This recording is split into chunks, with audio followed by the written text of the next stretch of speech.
I'm joined by Kiran Opal. Let me get off of my whatever it is I'm doing. How are you? Thanks so much for joining me. How are you today? I'm well. How are you Oh, doing, great. There you Victor? are. I thought I didn't have audio. As well as could be expected, in spite of everything that's going on. Listen, I want to thank you for coming on. I brought you on because I was really impressed with some of the things that you had to say. I just started following you recently on Twitter, and I'm glad I did. And I encourage everyone who's listening to me to follow you because not only on this issue but on some other issues you have some great things to say. And I want to point out one of the things that you said, and I want you to unpack it for me because I'm not Muslim, and I'm not qualified to even have this conversation directly. So I want to have the conversation with you. The thing that got me the most, you said that Muslim communities need an open discussion about homophobia. Non-Muslims in the West need to let our communities do this without racism or bigotry. Can you unpack that? What do you mean by that, and how do you see that happening? Sure. Yes, I that has been the crux of a lot of what I've done in my activism. Um, and basically, what I mean from that by that is that, like every community, every religious community, every racialized community, there are obviously conservative, more sort of traditionalist factions that are within each community. We have that in Muslim communities where I grew up. I was born in Pakistan. I grew up there, and I grew up in the diaspora in the U.S. Hmm. And in Canada. So I've seen Muslim communities both in a Muslim country where I was born, as well as in the West, some of the communities that I grew up in. And there is a sense of, we have to preserve our traditions. Um, there's a certain, and this is in all immigrant communities as well. So none of this is unique to Muslim communities. But since we are talking about Muslim communities at this point, and I'm from a Muslim community, I wanted to bring that up at this point, especially with Yeah. this horrible incident that happened, this massacre in Orlando, which actually I used to live in that city. Um, and my point with that tweet is basically that there needs to be a real, open, frank discussion about homophobia, and there is this sort of ambient homophobia. Now, I'm not saying that all Muslims are homophobes. What I'm saying is that there is a certain sense that uh, it's prevalent in a lot of Muslim communities Yeah. that homosexuality is just something that is sort of a Western idea, Mm. or that it's a sin, which is also something that is prevalent in some Christian communities as well. Yeah. So what I want, but there's not really much in my experience and from what I have seen in actual everyday sort of pockets, of Muslim communities all over the U.S. and Canada. There isn't, I think, a whole lot of this kind of conversation happening inside mosques, inside community centers, where these things should be discussed. And as a result, a lot of people are having to stay in the closet. A lot of people are having to live double lives or lie about themselves or pretend or even get into sort of marriages of convenience type things. I've been through a lot of these experiences myself, growing up as a queer person.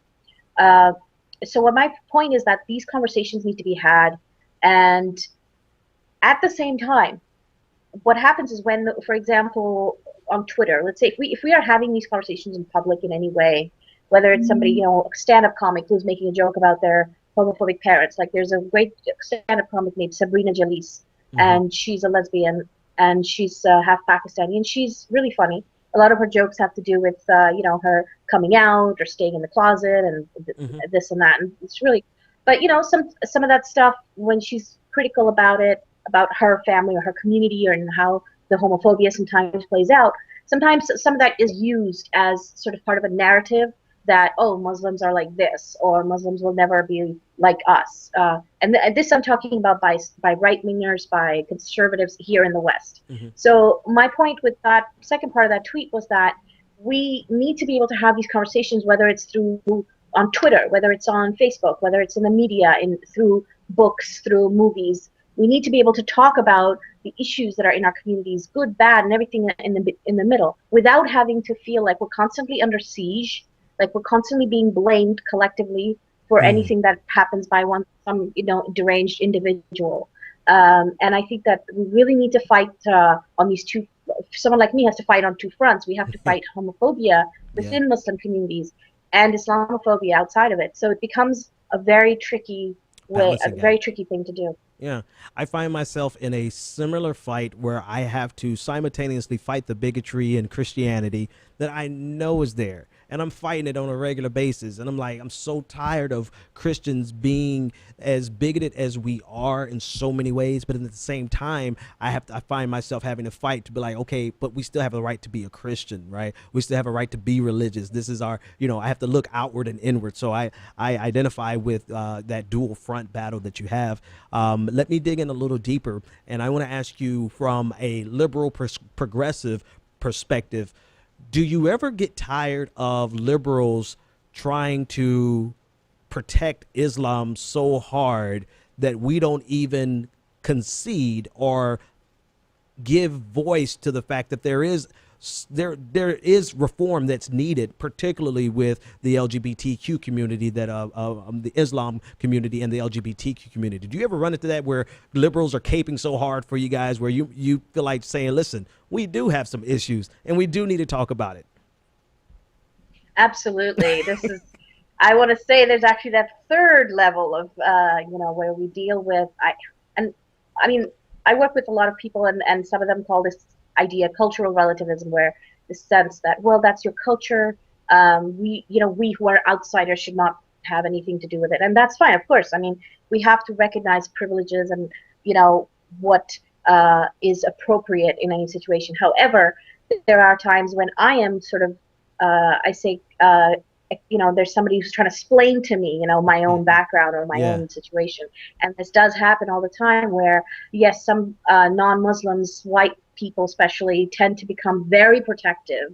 Liberals become, they go in the opposite direction too much, where they become super, super protective. And even if there is a obviously misogynistic or homophobic or something going on, and I or somebody else like me who is a progressive or a queer person, or who's trying to like challenge that within our community, sometimes we'll actually get pushback from non-Muslims who are trying to protect us, from who are trying to protect our communities from us. And that does happen. And I find that, I mean, somebody said today that sometimes outsiders don't know what's what, right? So it's like, I get it. We are all this, there's actually not these separate communities. We're all interacting with each other, whether it's online or offline, in workplaces, and especially online. So we have to recognize our positionality where we are. And I tell people that the best thing to do is to boost, is to first of all listen. When you're not from a certain community, just take the time to listen, right? And then find those voices that you see having integrity and having consistency, that you can, that are sort of on the same wavelength as you. And you might not agree on everything, but you could try, and you can make relationships, have friendships, and over time, maybe, give them platforms, boost the voices of the people. When I want to, I'm not trans, but there are things that my trans friends might say that I might boost. I might help them amplify their voice, but I'm not going to speak for them, and so things like that. I think that does happen, where liberals do sometimes get overly protective or cultural relativistic, where they just they want to police the borders of what I and others who are from that background can do. I think some of it is also it's also because of this sporting event that we are 24 hours a day engaged in, where we don't want to give conservatives an inch. We don't want to give them a damn inch, right? And so if conservatives say anything about Islam, we know their motivations. We know that it's disingenuous. We know that it's very militaristic. We know it has centuries of baggage attached to it. But because we know that, rather, we always come into the rescue to say, no, you're wrong. You guys are Islamophobic. You're bigoted. You're this, that, and the other. And then it kind of precludes us from having the necessary conversations inside of, or even allowing your community to have these conversations, because we're so quick to fight back against conservatives trying to be the oppressor, which they always are. But that doesn't mean that there's not something that needs to be fixed inside of each of our individual communities. Let me point out one other thing Actually, no. I want to throw it back to you. What are your thoughts on that? And then I'll read one more of your tweets. Sure. Just absolutely, there is the conservatives, right wing there, and it's a growing reactionary nativist movement that's happening in the West, in the U.S., UK, some degree Canada, all over Europe as well. And I've gone through a lot of pushback because when you first sort of start come out as a gay person or as an ex-Muslim or as a critic of political Islam or of a liberal type of Muslim, a lot of the first people who want to who give you the platform or who encourage you, some of them tend to be right wingers, Mm-hmm. and the reason they do that is because for them they see this as a way to Yep. you know, undermine or weaken the Mm-hmm. Muslim threat, according to them, right? So they don't see it, they're not doing it in order to actually help us. They're doing it in order to promote their own imperialism. Mm-hmm. And pretty quickly, most of us realize that that's what's happening. It's sort of almost a phase we go through where some people kind of stay stuck in it, but most people kind of come out of it and think, oh, wait, this person doesn't, this person wants to give me a platform, but at the same time, they want to deport my family, or they don't want, they're okay with this happening or that, or Guantanamo or bombings. And so over time, I went through it, and I know a lot of people who've gone through this where we are like, no, we don't want those platforms Yeah. with the neocons and Fox News and all that. Some people obviously do stay in that, and I think they give us all a bad name. But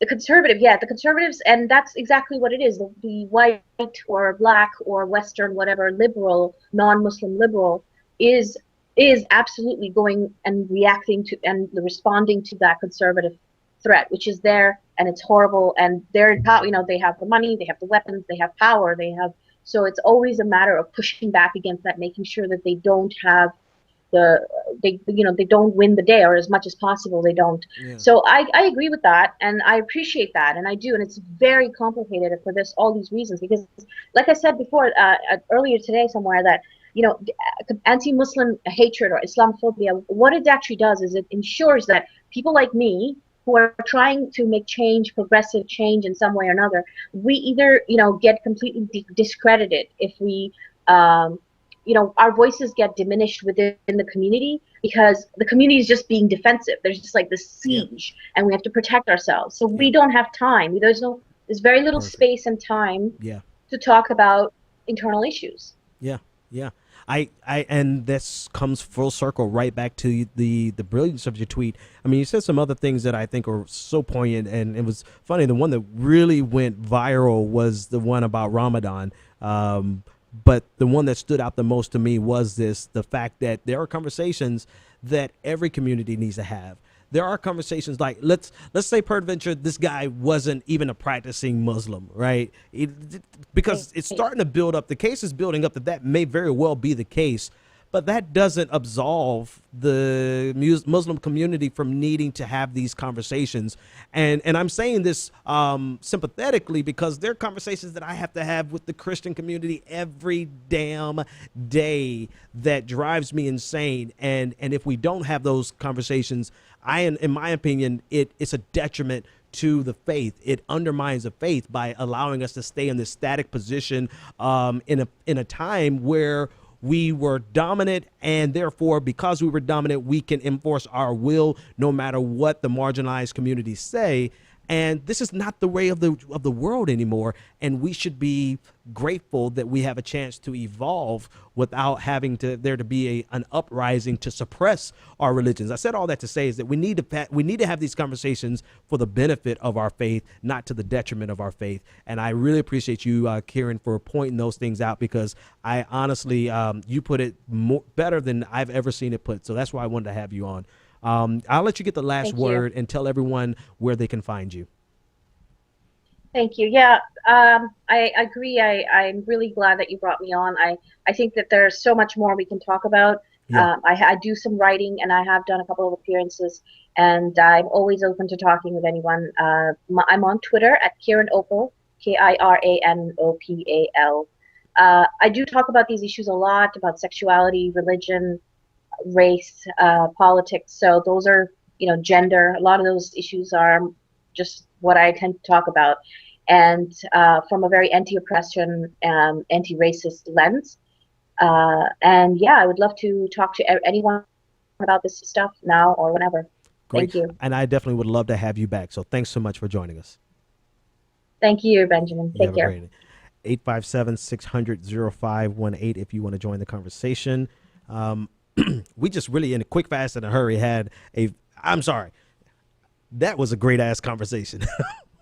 That was a great conversation because I don't think I've online or even television or in print have heard that type of conversation about the necessity for reform, but in the context free from racism and Islamophobia, so that we can actually take a breath to have this conversation. Because as long as we are constantly bombarded with attacks from the religious right, from the conservatives, or wherever we're being attacked from that day, we have to take all of our energy to fight off those attacks, and none of that energy is used to look inwardly. And without that inward gaze, we'll forever think that our shit doesn't stink. Sorry, I guess I could have said it more more beautifully, but I am not feeling like that tonight.